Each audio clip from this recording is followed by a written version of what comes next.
Binilang ko yung tatay ko ng bagong cellphone. Tapos syempre, binidyo ko na rin para malaman nyo. De joke, baka may pumatol na naman eh. Hi guys, so nga pala si Kuya Renan. Tambay ako para marami yung pangarap. Pangarap ko yung mama na walang ginagawa at kung paano gagawin yun. Ako hindi ko pa rin po alam. At ngayong araw nga, naisipan kong palitan na yung lumang cellphone ng tatay ko. Kung maaalala ng karamihan, binigyan ko nga ng tag-isang cellphone yung dalawa kong naunang trabahador dito sa pinagawa ko munting bahay. Yun ay bilang pasasalamat na rin sa napakapulido at napakabilis na pagkakagawa nila ng munting bahay namin ni Commander. At munti ko na nga makalimutan, may isa pa pala akong trabahador na hindi ko nabigyan ng cellphone. Ito yung trabahador namin na simula nung nag-uukay pala nung pinapatayo namin poste sa pinagawa namin munting bahay, tumutulong na talaga. Ang pagkakaiba niya nga lang doon sa iba naming trabahador, hindi siya kasama sa payroll, which means hindi siya bayad or ayaw niya talaga magpabayad. At ang trabahador po na yon ay yung tatay ko. Yung totoo, inaalok naman namin siya ng pera, sinasabi ko naman na babayaran namin siya, pero ayaw niya talagang tanggapin. Ang sabi niya sa akin, tutulungan niya raw ako na maipagawa namin yung bahay namin. At imbis daw na ipangsahod sa kanya, isipambili ko na lang daw ng materyales. Nung una nga, sinasabi namin na wag nang tumulong kasi ayun na, baka mapagod siya kasi senior na rin naman ang tatay ko. Pero alam niyo naman na mga matatanda, alam niyo naman na mga magulang natin, basta pagdating sa pagtulong sa mga anak, hindi mo mapipigilan yung mga yan.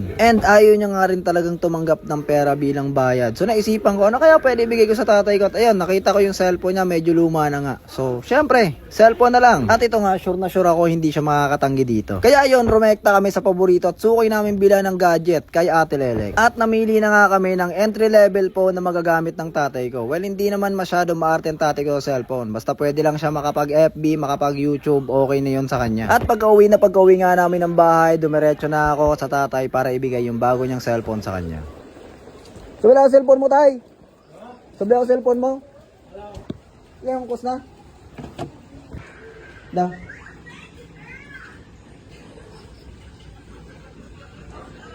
Paunin pa sa ano? Plastic sa babaw. Oo. May bayan pa. May bayan sa cellphone rank. Share niya manigas pag libor. Parang na-face out na ako po eh. Bawal agad ang kawat ako. Ayan. Sana all! Kiss baga. Ay, lama ka. So ano yung tatay labor? Bule may case ka rin o si Ram. Buri madadali ng manigas mga nununman. Insurectos. Kaya tingin yung gama kong Wala cellphone. mga pika ng cellphone.